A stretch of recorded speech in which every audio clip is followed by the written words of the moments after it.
Hello everyone, Absent Friend here, and today we are doing another Disney Villainous guide.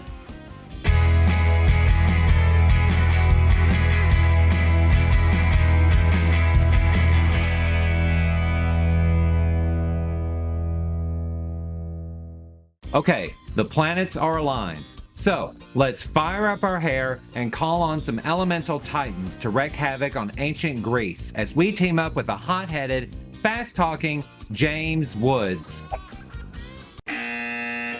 Huh? Oh yeah, it's Hades.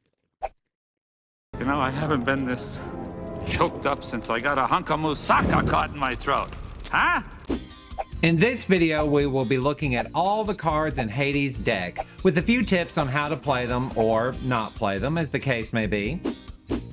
We will also be looking at Hades' Fate deck for anyone who may want some tips and tricks on how to effectively keep him from winning the game. Before we begin, be sure to subscribe to this channel and ring the bell to be alerted when new episodes are available.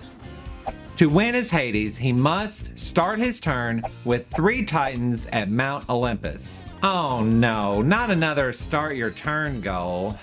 Well, let's see. Just play the 3 Titans to Mount Olympus. There. Oh, that's not how this works? Of course not. Alright, let's see how this is done. Let's start with the allies. He has a total of 5. 1 Cerberus, 1 Nessus, 1 Hydra, 1 Pain, and 1 Panic. First up, Cerberus. This cute little puppy costs 3 power to play and has a strength of 4. He's also a Y attacker, meaning he can vanquish heroes on his location or the 2 adjacent locations. Play him to either Thebes or the Gardens to maximize his range. Next is Nessus. This steroid-infused centaur also costs 3 power and also has a strength of 4. If he defeats a hero with a strength of 3 or less, Hades will gain 2 power, so he costs 3 power, but will only pay out 2 power if he vanquishes a weaker hero. This card could be one of the worst in the deck. He's actually more powerful in the discard pile. Doesn't make sense.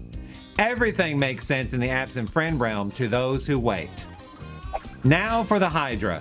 This King Ghidorah ripoff costs 2 power to play and has a strength of 3.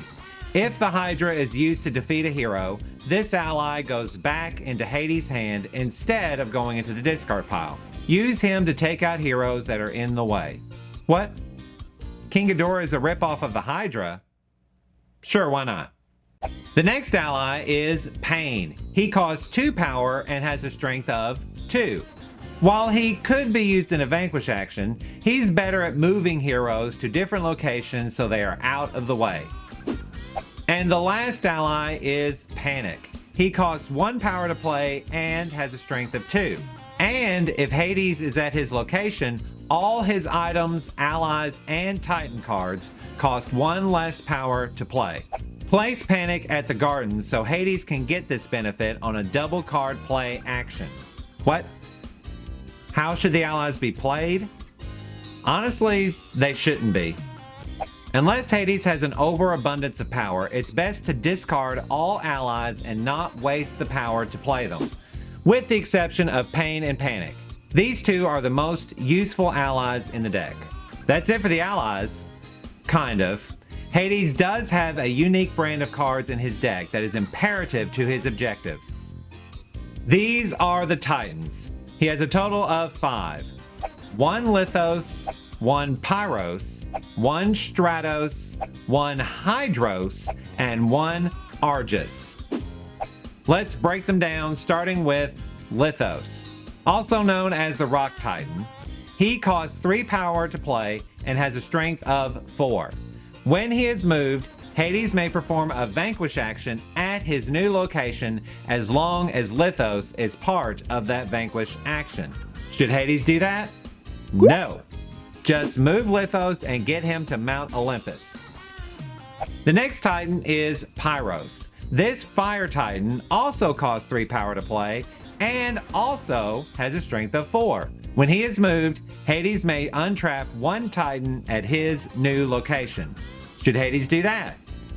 Yes. Now for Stratos, the Wind Titan. He only costs 2 power and has a strength of 3.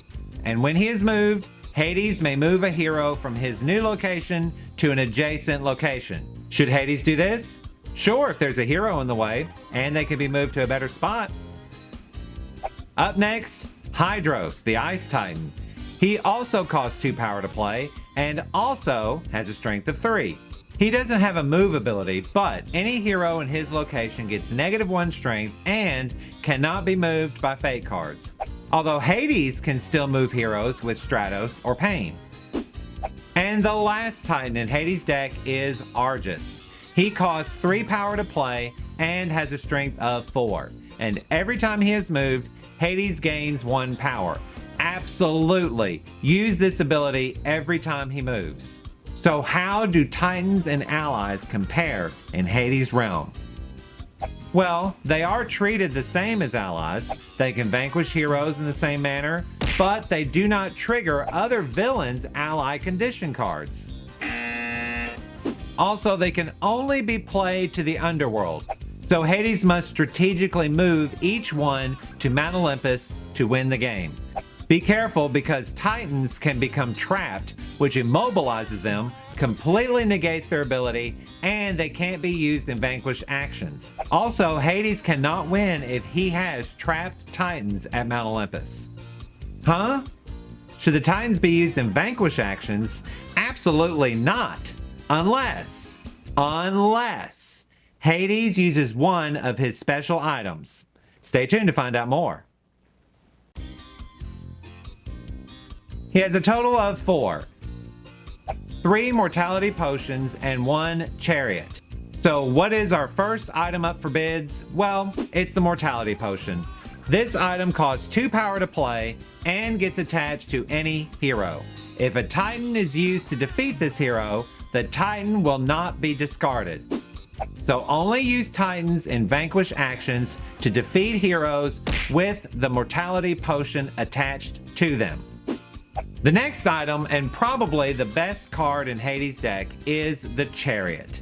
For the cost of 3 power, Hades can move himself and this item to any other location and use an available action at the new location, just so long as it isn't a fate action. Use this item to let Hades fly back and forth between Mount Olympus and the underworld to be able to use 2 move item/ally actions in 1 turn. So try to keep Mount Olympus free of heroes. And that's it for the items. Now let's move on to the effects. He has a total of 12. 3 planets align, 3 get ready to rumble, 2 Eye of the Fates, 2 Achilles heel, and 2 I rule. Let's begin with Planets Align. This effect lets Hades untrap any trapped Titans in his realm. The cost of this card is equal to how many Titans Hades wishes to untrap. Use this card anytime a Titan becomes trapped. The next effect is Let's Get Ready to Rumble! Sorry. With this effect, Hades can pay 2 power to move 1 Titan to an adjacent location, or pay 5 power to move a Titan 2 locations away. Use this effect and pay the 5 power to move a Titan from Thebes immediately to Mount Olympus. Remember, Hades can only move untrapped Titans. Moving right along, the Eye of the Fates. For 2 power, Hades can reveal the top cards from his deck until he reveals an ally or Titan. This card will help Hades cycle through his deck faster and get the cards he needs. However, do not play this card. While cycling helps, he could also discard other important cards like the Mortality Potions or his Chariot or Rumble or Planets Align. Hades should just use the discard actions in his realm to cycle through his deck. Our next effect, Achilles heel. This card costs 1 power, and when played, Hades will choose a hero to get -1 strength. Sounds like a no-brainer, but the effect only lasts that 1 turn. This card is very situational, so only play when Hades can vanquish that weakened hero in the same turn. And the last effect, which is much more useful, I Rule. For 0 power, Hades can gain power equal to how many allies and titans are in his discard pile. Remember before when we said that Nessus is more powerful in the discard pile? Here's how. If Hades discards his allies rather than playing them, he could get quite a bit of free power from this card. In theory, he could get a maximum of 10 power in one play. If he double played this card, that's 20 power. However, that would require all his allies and titans to be in the discard pile, which is not recommended at all. And that does it for all the cards Hades can play during his turn. Now let's check out his conditions. He has a total of 4, 2 Rage and 2 Ruthless. First up is Rage. If another villain defeats a hero with a strength of 3 or less, Hades may move a hero to any location in his realm. This card is very useful, but don't hold on to it if it can't be used right away. Next is Ruthless. If another villain has 6 or more power, Hades can play an ally or titan for free. If there are villains who like to hoard power, use this card to play titans for free. The more titans on the board, the easier it is for Hades to win. Well, that's Hades' deck complete. Now let's look at what could possibly be the most powerful and frustrating Fate deck for any villain so far. Let's dive in with the heroes. First up, Megara.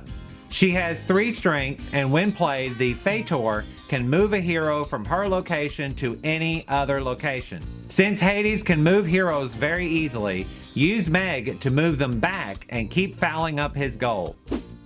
Next hero is Pegasus. This flying horsey also has 3 strength, and when played, the Fator may move an untrapped titan from his location to an adjacent location. Use Pegasus to move any titan away from Mount Olympus.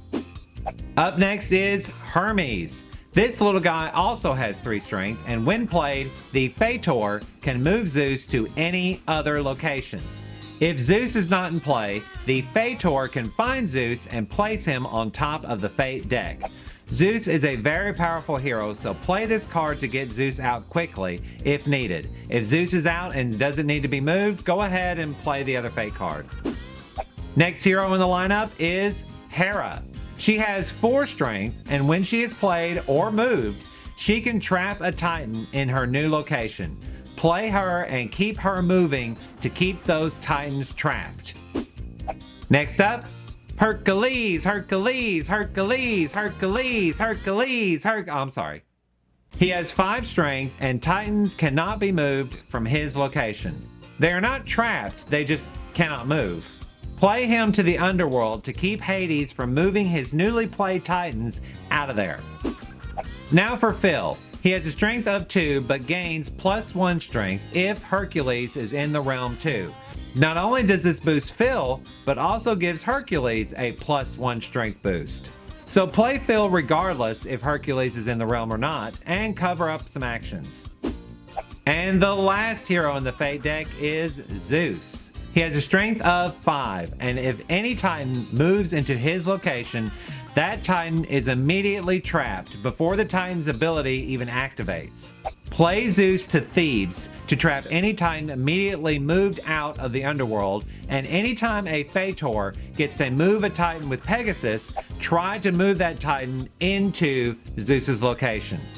Well, that's all the heroes. Now let's see if he has any Fate items. He does? Great.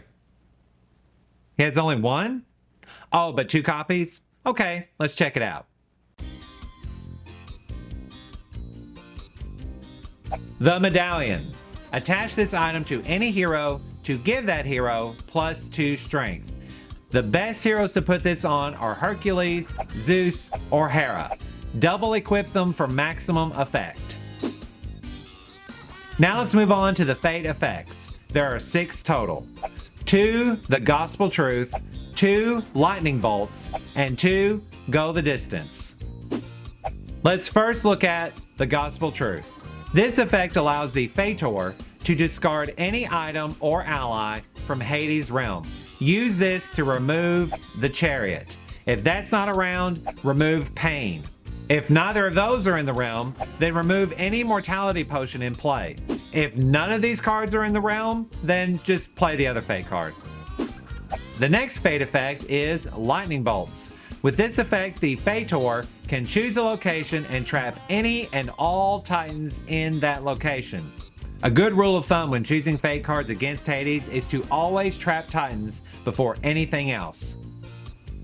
And finally, the most powerful Fate card in the deck, Go the Distance.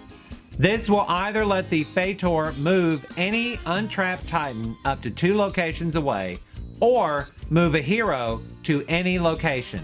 If moving a hero will trap a Titan, move that hero. If not, move any Titan away from Mount Olympus. This card will make Hades flip his lid very quickly. And that's it, ladies and gentlemen.